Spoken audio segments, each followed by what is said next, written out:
समस्त को प्रभु श्रीकृष्ण मधुर नाम स्वागत जनाए। आशा करी आपण माने समस्ते भलरे थिबे। आउते बेले प्रथमे मु सदा प्रभु को धन्यवाद दिए जेहेतु से मानकु एक सुंदर समय मध्यरे कढ़ाई आनी तांकर पवित्र वाक्य ध्यान करबा पई मानकु सुजोग दे अछंती। आज माने एक प्रसंग उपरे अल्प समय ध्यान करिबा। प्रसंग हैला आम मानकर जीवन को नष्ट न करिबा। आम मानकर जीवन को नष्ट न करिबा। आउ ए प्रसंग को बुझिबा निमंते प्रभुंकर एक वाक्य पठन करी आमने सेथिरु शिक्षा लाभ करिबा। जहा लेखा अछि मो सहित आपण माने पाई परिबे जहन लिखित सुसमाचार तार 6 अध्याय 12 पद। जहन 6 अध्याय 12 पद। आउ एठारे परि लेखा अछि आउ से माने परितुप्त हुवन्ते से आपणा शिष्य मानक कहिले जे परि किछि नष्ट न हुए एथि निमंते बळी थिबा भंगा खंड गुड़िक एकाठी कर। प्रभु ए वाक्य दे आमान को बुझिबा निमंते प्रचुर आशीर्वाद करंतु। प्रिय मोर प्रभुंकर लोक माने ए घटना यीशु ख्रीष्ट तांकर सेवा कार्य समय रे से 5 गोटे रुटी और 2टी माछरे 5000 रु ऊर्ध्व लोक मानकु से तृप्त कराइथिले खुआइथिले। आ सेटा लेखा अछि केवल पुरुष ही 5000 प्राय 5000 थिले बोली लेखा अछि। आ ता सहित आमानकर पोझ माने भी थिले, आमानकर माँ माने थिले, अनेक व्यक्ति थिले। आ एपरि 5000 ऊर्ध्व लोक को से खुआई थिले। आ से घटना माने देखि पारु छु। तबे 12 पदरे गोटे विषय माने देखु छु। आ यीशु ख्रीष्ट शिष्य मानक कहिले से कहिले भंगा खंड गुड़िक एकाठी कर आउ भंगा रुटी गुड़िक एकाठी करबा निमंते से मानक कहउछंती। प्रिय मोर प्रभुकर लोक माने यीशु जदि चाहिथांते से जो भंगा रुटी गुड़िक आउ थरे नुआ रुटी करिकी से मानक देई थांते। किंतु से एठारे कहउछंती जे भंगा रुटी गुड़िक कोन कर ना एकाठी तमे संग्रह कर बोले से मानक कहउछंती। से खंड गुड़िक नष्ट हेबा को दियो नाइ बोले कहउछंती। आज दिन हम देखिबा जदे बेले कि खाद्य खाइला परे जा कि बळी जाए ताकू हमें वेस्ट बोले भाबू आ ता कोन करम फिंगी देई थाउ ताकू हमें व्यवहार करि न थाउ ताकू हमें छाड़ी देई थाउ। केबे भी जदि हम चिंता करिबा जो वेस्ट करि देउछु खाद्य से खाद्य हुए तो जदि भलो थांता ताहले अन्य लोक माने व्यवहार करि थांते हम केबे भाबी न थाउ। किंतु मोर प्रिय लोक माने गोटे विषय मु कहिबी जदे बेले कि हम माने खाद्य को नष्ट करि दउछु थरे हम माने भाबिबा जे से खाद्य की प्रकार भाबे आसु अछि। विशेष कर मु कहिबी जदे बेले कि आजी कौन सी जगह भोजी हुए कौन सी जगह गोटे फिस्ट हुए आम कौन करू ना लोभरे अनेक खाद्य को आम नहीं जाई थाउ किंतु शेष रे खाइबा समय रे सबु न खाई कौन कर थाउ फिंगी देई थाउ। जाके हम देखुछु इस्राएल गोष्ठी मध्य से माने जदे यात्रा करूछंती से समय रे सदा प्रभु से मान खाइबा को देले आ से माने लोभरे से मान्ना को से कौन करथिले संग्रह करथिले जहा कि तारो सकाळे कोन हितिला ना सेटा वेस्ट जेतिला नष्ट हो जाइतिला। आज हम से प्रकार भी करूछु खाद्य को आ लास्ट कोन करता फिंगी दउछु जो द्वारा सेटा वेस्ट हो जाउची। मु विशेष करी युवपीढ़ी मानक कहबा को चाहे गोटे खाद्य जते बेले हमनकर गृह रे आसुची आ एटा युवपीढ़ी बोली नुहे हम समस्त पई गोटे शिक्षा ओटे गोटे खाद्य जो हम घरे आसुची सेटा केमती आसुची को प्रकार आसुची केमती माध्यम रे आसुची हम बुझिबा को पड़िबो। एटा आपण देखिबे हमनकर बड़ लोक माने हमनकर बापा माँ जेजे बापा मानक दिनर कथा हम जो देखिबा से मानस आपण कथा वार्ता करिवे से माने कहिबे जे जो खाद्य जो आसुथिला ए खाद्य बहुत परिश्रम से माने करूथिले। एबे हमनकर पुओ झियो एबर जेनेरेशन आम जानी पारना जे खाद्य केमती आसुची कौन होची कारण आम अभाव भी जानी पारनु खाद्य अन्य विषय नुहे खाद्य अभाव जानी पारनु कारण आज सरकार समस्त लोक से साहाय्य सहयोग करुच्ची विशेषकर खाद्य को नहीं किंतु थोड़े आम भाविबा कि जो बापा माँ मानकु जो खाद्य से माने दौरान केते परिश्रम कर आणुछंती जो माने परिवार प्रतिपालन करुछंती से माने जानी पारंती जे केमती कष्ट कर से खाद्य आणुछंती किंतु आज आम कोन करूछु ना से खाद्य को वेस्ट कर दउछु खाद्य को आम माने फिंगी दउछु मु एतिकी कहबा को चाहे मोर प्रिय लोक माने जब आम खाद्य खाउछु जेतिकी हमकु दरकार सेतिकी खाइबा सेतिकी नेबा आमे लोभरे बेसी नउछु आ खाई न पारे फिंगी दउछु वेस्ट हे जाउछि तेबे मु एठी कहबा को चाहे जे जेते बेले ए जो शिष्य मान को यीशु ख्रीष्ट कहिले जे तुम कोन करो तुमनकर ए जो भंगा जाइथिबा बा जो खंड गुडी को रुटी गुडी तुम कोन करो गुटेटी तुम कोन करो संग्रह करो आ दर्शन संग्रह कले आ से लेखा होती 13 पद रे आपण देखिबे 12 टोकई बळी थिला 12 टोकई ना आपण भाबंतु केते बळी थिबो खंड गुडी को तेबे ए वाक्य द्वारा गुडे विषय माने शिक्षा नेबा जे यीशु ख्रीष्ट सांसारिक खाद्य को जदि ए प्रकार से जदि गोटे चिंताधारा ए प्रकार जदि से संग्रह करबा को जत्न करबा को जदि से चेष्टा करूछंती थरे भाबंतु आमानकर जीवन निमंत से केते भाबिबे आमानकर से जो तैयारी करथिबा ए जीवन को से के प्रकार से भाबिबे आ से केते चिंता करिवे निजे थरे निजे को भाबिबा मोर प्रिय लोक माने प्रभु आज आमान को जगत रे पठाइछंती गोटे योजना रखी पठाइछंती हुए तो आमान जीवन अनेक योजना तांको से आमान को रखिछंती से योजना को आमान सफल करबा को पड़िबो किंतु आमान कोन करूछु ना आज हम जीवन को नष्ट कर दउछु जीवन को नष्ट वेस्ट कर दउछु जोटा कि रुटी जाको खंड ही पड़ी जाइतिला वेस्ट हे जाइतिला आम कोन करछु हमर जीवन को मध्ये वेस्ट कर दउछु किंतु प्रभु या चाहती नहीं आमान को जीवन दे से केबे मध्ये चाहती नहीं अनेक समय आमाने भाबू जे मोर बयस है नहीं मोर समय है नहीं मु पाठ पढुची पाठ पढिला परे मु चाकरी करबी तापरे मु काम करबी ए प्रकार भाबी आमानकर समय को आमानकर जीवन को आमानकर प्रत्येक विषय को नष्ट कर दउछु जोटा कि सांसारिक भावे नष्ट हो जाउछु आत्मिक भावे मध्ये नष्ट हो जाउछु जहा कि आमानकर जीवन पई बहुत विपद अटे आज आपण देखिबे विशेष कर युवपीढ़ी मान को मु कहबा को चाहे आज अनेक युवा युवती माने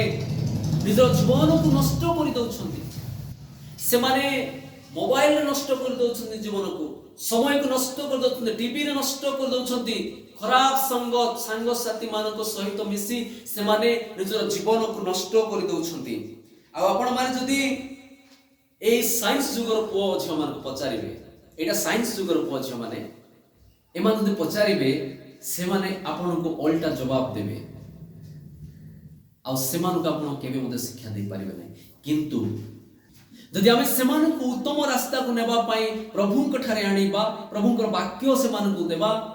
आ उत्तम शिक्षा देबा हुए तो से माने प्रभु को ठारे फेरिबे आ निज जीवन को उत्तम भाबे करिबे जहा कि शिष्य माने से रुटी खंड गोड को संग्रह कले जो द्वारा सेटा संग्रह हैला परे 12 टके हैला आ आज माने अमन को वेस्ट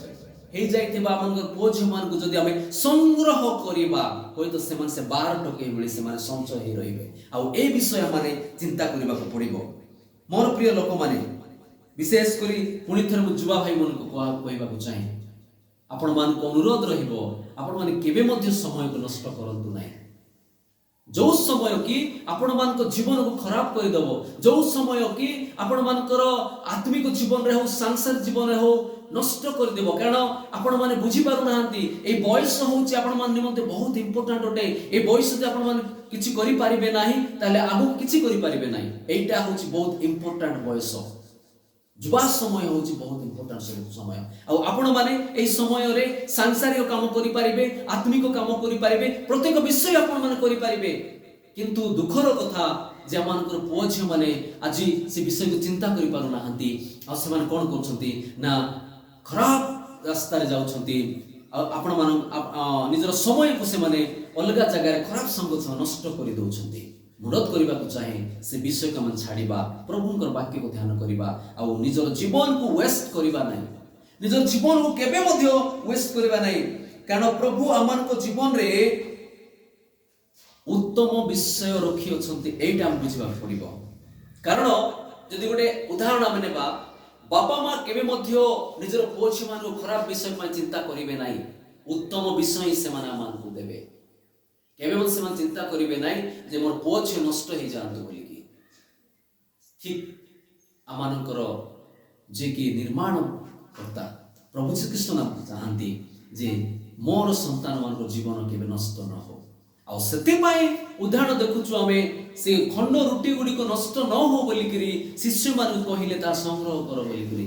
तेनु म अनुरोध करिबी आज आमानकर जीवन को सजाड़िबा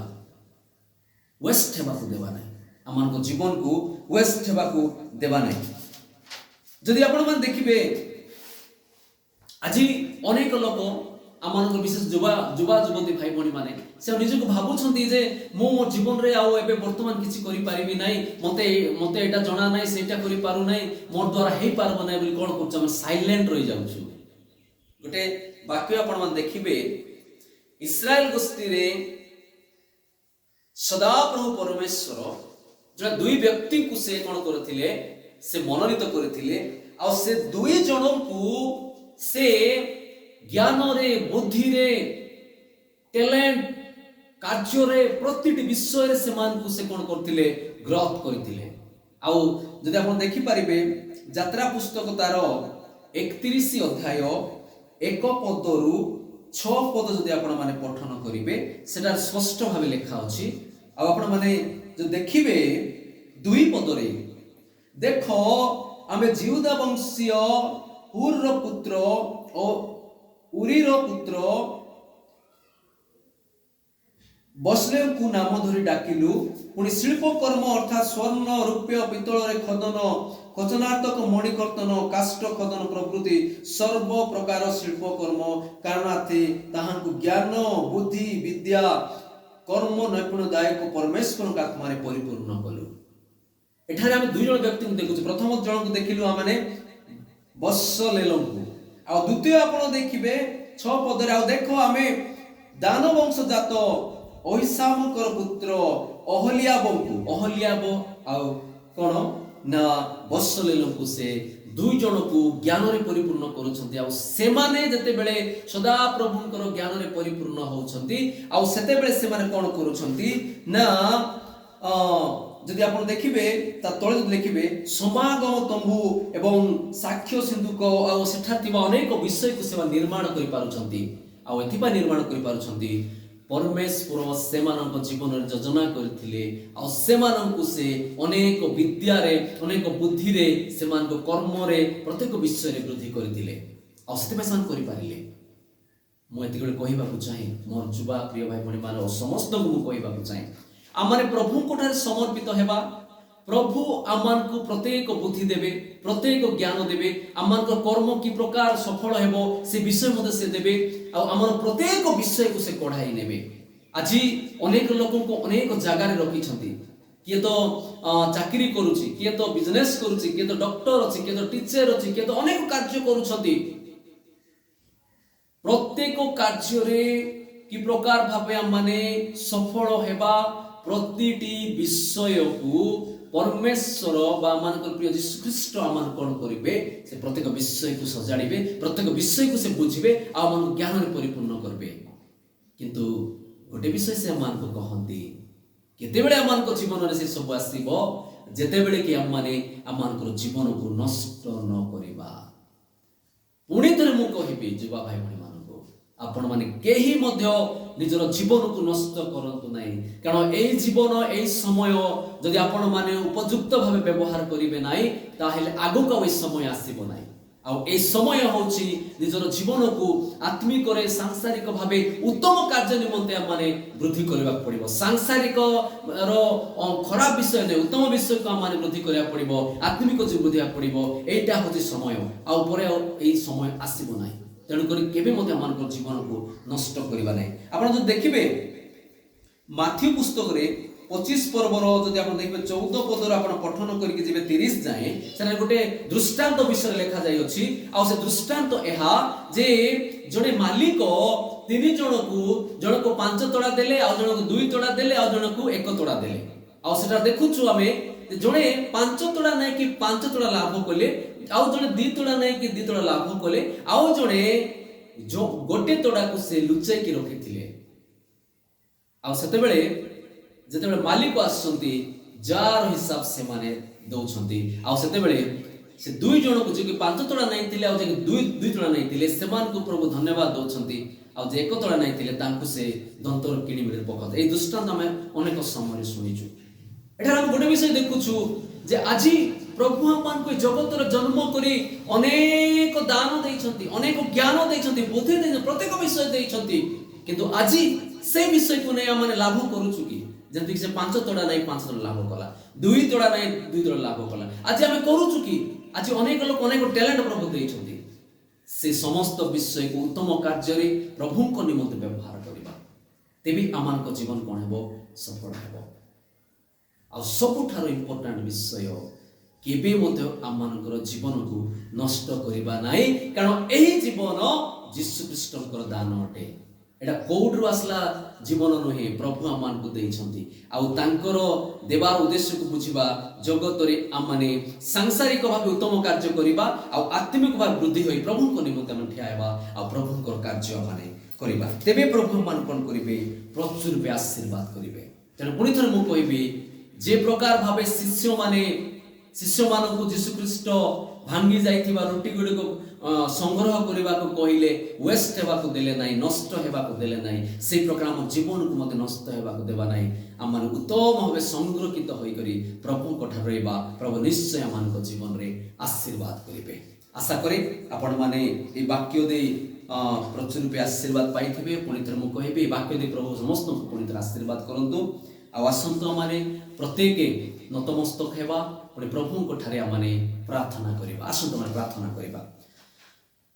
ସୈନ୍ୟାଧିପତି ସଦା ପ୍ରଭୁ, ତୁମର ପବିତ୍ର ନାମର ପ୍ରଶଂସା ଗୌରବ ହେଉ। ଯେହେତୁ ପ୍ରଭୁ ତୁମେ ଆଜିର ବାକ୍ୟ ପ୍ରକାରେ ଆମମାନଙ୍କର ଜୀବନକୁ ତୁମେ ନିର୍ମାଣ କରିଅଛ, ଆମମାନଙ୍କର ଜୀବନର ଉଦ୍ଦେଶ୍ୟ ମଧ୍ୟ ଆମମାନଙ୍କୁ ରଖିଅଛ, ଆମମାନଙ୍କ ଜୀବନରେ ଯେଉଁ ଯୋଜନା ବି ରଖିଅଛ ପ୍ରଭୁ ତୁମେ ଜାଣିଅଛ। এই ସମୟରେ ଆମମାନଙ୍କ ଜୀବନରେ ତୁମର ପବିତ୍ର ଆତ୍ମାଙ୍କ ଦ୍ୱାରା ପ୍ରଭୁ ଆମମାନଙ୍କୁ ଚାଳନା ଦିଅ, ଆମମାନଙ୍କୁ ପରାମର୍ଶ ଦିଅ, ଯେପରି ଆମେ ତୁମର ଯୋଜନାକୁ ବୁଝିପାରିବୁ। ସେଥିପାଇଁ ଆମମାନଙ୍କୁ ସାହାଯ୍ୟ କର। ମଙ୍ଗଳମୟ ପିତା, ଏତେବେଳେ ବିଶେଷ କରି ମାଗୁଅଛୁ ଆମମାନଙ୍କର ଯୁବା ଯୁବତୀ ଭାଇ ଭଉଣୀମାନଙ୍କ ନିମନ୍ତେ ପ୍ରଭୁ ଆଜିର ବାକ୍ୟ ପ୍ରକାରେ ଯେପରି ସେମାନେ ପ୍ରଭୁ ତୁମଠାରେ ରହିବେ, ନିଜ ଜୀବନକୁ ନଷ୍ଟ ନ କରିବେ, ସେଥିପାଇଁ ପ୍ରଭୁ ଆମମାନଙ୍କୁ ତୁମେ ସାହାଯ୍ୟ କର। ପୁଣି ବିଶେଷ କରି ସେମାନଙ୍କୁ ତୁମେ ଜ୍ଞାନ ବୁଦ୍ଧିରେ ପରିପୂର୍ଣ୍ଣ କର। ହଁ ପିତା, ଏତେବେଳେ ମାଗୁଅଛୁ ଆଜି ଅନେକ ଲୋକ ବେପାର ବାଣିଜ୍ୟ କରୁଅଛନ୍ତି ପ୍ରଭୁ, ଅନେକ ଲୋକ ଚାଷ କାମ କରୁଛନ୍ତି ପ୍ରଭୁ, ଅନେକ ଲୋକ ଚାକିରି କ୍ଷେତ୍ର ଅଛନ୍ତି ପିତା, ଅନେକ ଲୋକ ନିଜର ବ୍ୟକ୍ତିଗତ କାର୍ଯ୍ୟରେ ମଧ୍ୟ ରହି ଅଛନ୍ତି ପିତା, ଅନେକ ଲୋକ ପ୍ରଭୁ ବିଶେଷ କରି କୁଲି ମଜୁରୀ ମଧ୍ୟ କରୁଅଛନ୍ତି ପ୍ରଭୁ। ପ୍ରତ୍ୟେକଙ୍କର କାର୍ଯ୍ୟ ତୁମେ ସଫଳ କରି ସେମାନଙ୍କ ଜୀବନ ତୁମେ ଗୌରବ ପାଅ, ତୁମେ ପ୍ରଶଂସା ପାଅ, ସେମାନଙ୍କ ଜୀବନ ତୁମେ ଆଶ୍ଚର୍ଯ୍ୟ କାର୍ଯ୍ୟ କର। ହଁ ପ୍ରଭୁ, ଏହି ସମୟରେ ମାଗୁଅଛୁ ଆଜି ଦିବସରେ ଅନେକ ଲୋକ ଅନେକ ରୋଗରେ ଆକ୍ରାନ୍ତ ଥିବେ ପ୍ରଭୁ, ଅନେକ ଲୋକ ଶଯ୍ୟା ସାଇଥିବେ ପିତା, ସେମାନଙ୍କୁ ତୁମେ ସ୍ପର୍ଶ କରି ଯୀଶୁଙ୍କ ନାମରେ ସୁସ୍ଥ ଦିଅ। ଆଜି ଅନେକ ଲୋକ ପ୍ରଭୁ ତୁମଠାରେ ଭରସା ରଖି ବଞ୍ଚୁଛନ୍ତି, ସେମାନଙ୍କୁ ପ୍ରଭୁ ଆଶୀର୍ବାଦ କର। ଅନେକ ଲୋକ ମେଡିକାଲରେ ମଧ୍ୟ ପଡ଼ିଥିବେ ପିତା, ସେଠାରେ ତୁମର ମହାନ ଦୂତମାନଙ୍କୁ ପଠାଇ ସେମାନଙ୍କୁ ସୁରକ୍ଷା ଦିଅ। ଆଜି ଅନେକ ଲୋକ ଅନେକ ପୀଡ଼ାରେ ଅଛନ୍ତି ପ୍ରଭୁ, ଅନେକ ଲୋକ ରୋଗରେ ଅଛନ୍ତି ପ୍ରଭୁ। ଯଦି କୌଣସି ବ୍ୟକ୍ତି କ୍ୟାନ୍ସର ରୋଗରେ ଆକ୍ରାନ୍ତ ପିତା, ସେମାନଙ୍କୁ ସ୍ପର୍ଶ କରି ଯୀଶୁଙ୍କ ନାମରେ ସୁସ୍ଥ ଦିଅ। ଯେଉଁମାନଙ୍କର ମାନସିକ ରୋଗ ଅଛି ପ୍ରଭୁ, ସେ ରୋଗକୁ ଯୀଶୁଙ୍କ ନାମରେ ଦୂର କର। ଯେଉଁମାନଙ୍କର ପିତା ବିଶେଷ କରି ଅନେକ ଲୋକ ଆଜି ମିଳିମିଳା ରୋଗରେ ଆକ୍ରାନ୍ତ ଅଛନ୍ତି ପିତା, ମିଳିମିଳା ରୋଗରେ ଯନ୍ତ୍ରଣା ଭୋଗ କରୁଛନ୍ତି ପ୍ରଭୁ, ସେହି ସମସ୍ତ ଯନ୍ତ୍ରଣାକୁ ତୁମେ ଯୀଶୁଙ୍କ ନାମରେ ଦୂର କରି ପ୍ରଭୁ ଏହି କ୍ଷଣି ସ୍ପର୍ଶ କରି ସେମାନଙ୍କୁ ଯୀଶୁଙ୍କ ନାମରେ ସୁସ୍ଥ ଦିଅ। ତାଙ୍କର ପ୍ରତ୍ୟେକ ବାଧା ବିଘ୍ନକୁ ତୁମେ ଦୂର କରି ତାଙ୍କୁ ତୁମେ ସୁସ୍ଥ ପ୍ରଦାନ କର। ହଁ ପିତା, ଏତେବେଳେ ବିଶେଷ କରି ଆମେ ମାଗୁଅଛୁ ଆମମାନଙ୍କ ଜୀବନରେ ପ୍ରଭୁ ତୁମର ବାକ୍ୟ ଦ୍ୱାରା ପରିପୂର୍ଣ୍ଣ କରି ଆମ ପ୍ରତିଟି ବିଷୟକୁ ତୁମେ ସଫଳ କର। ଆଜି ଦିବସ ପିତା, ଯେଉଁମାନଙ୍କର ଜନ୍ମଦିନ ଅଛି, ଯେଉଁମାନଙ୍କର ବିବାହ ବାର୍ଷିକ ଅଛି ପ୍ରଭୁ, ପ୍ରତ୍ୟେକଙ୍କୁ ତୁମେ ପ୍ରଚୁର ଆଶୀର୍ବାଦ କର। ପୁଣି ବିଶେଷ କରି ସମସ୍ତେ ତୁମର ଆଶୀର୍ବାଦ ପ୍ରାପ୍ତ ହୋଇ ନିଜ ଜୀବନକୁ ଉତ୍ତମ ଭାବେ ଗଠନ କରିବେ, ତୁମରି ପ୍ରଶଂସା ଗୌରବ କରିପାରିବେ। ସେଥିପାଇଁ ପ୍ରଭୁ ତୁମେ ସାହାଯ୍ୟ କର। ଆଜିର ବାକ୍ୟ ପ୍ରକାର ପିତା ପ୍ରତ୍ୟେକଙ୍କୁ ତୁମେ ଆଶୀର୍ବାଦ କର। ପୁଣି ତୁମେ ପ୍ରତ୍ୟେକଙ୍କୁ ଜୀବନ ଦେଇ ତୁମେ ଗୌରବ ପାଅ, ତୁମେ ପ୍ରଶଂସା ପାଅ। ପୁଣି ପ୍ରତ୍ୟେକଙ୍କୁ ପ୍ରଭୁ ବାକ୍ୟ ଦ୍ୱାରା ସଚ୍ଚି ପବିତ୍ର କରି ପ୍ରଭୁ ପ୍ରତ୍ୟେକଙ୍କୁ ତୁମେ ଆଶୀର୍ବାଦ ପ୍ରଦାନ କର। ଏତେବେଳେ ଆମମାନଙ୍କ ଜୀବନକୁ ତୁମଠାରେ ସମର୍ପିତ କରି ଏହି ପ୍ରାର୍ଥନା ମାନଙ୍କର ସୁରକ୍ଷାଦାତା ଉଦ୍ଧାରକର୍ତ୍ତା ନାଜରେତି ପ୍ରିୟ ଯୀଶୁ ଖ୍ରୀଷ୍ଟଙ୍କ ନାମରେ ମାଗୁଛୁ, ଆମେନ୍। ଆଶା କରି ଆପଣମାନେ ଏହି ବାକ୍ୟ ଦ୍ୱାରା ପ୍ରଚୁର ଭାବେ ଆଶୀର୍ବାଦ ପ୍ରାପ୍ତ ହୋଇଥିବେ। ପ୍ରଭୁ ସବୁ ସମୟରେ ଆପଣମାନଙ୍କ ସହିତ ରୁହନ୍ତୁ, ଆପଣ ସମସ୍ତଙ୍କୁ ପ୍ରଚୁର ଆଶୀର୍ବାଦ କରନ୍ତୁ। ଧନ୍ୟବାଦ।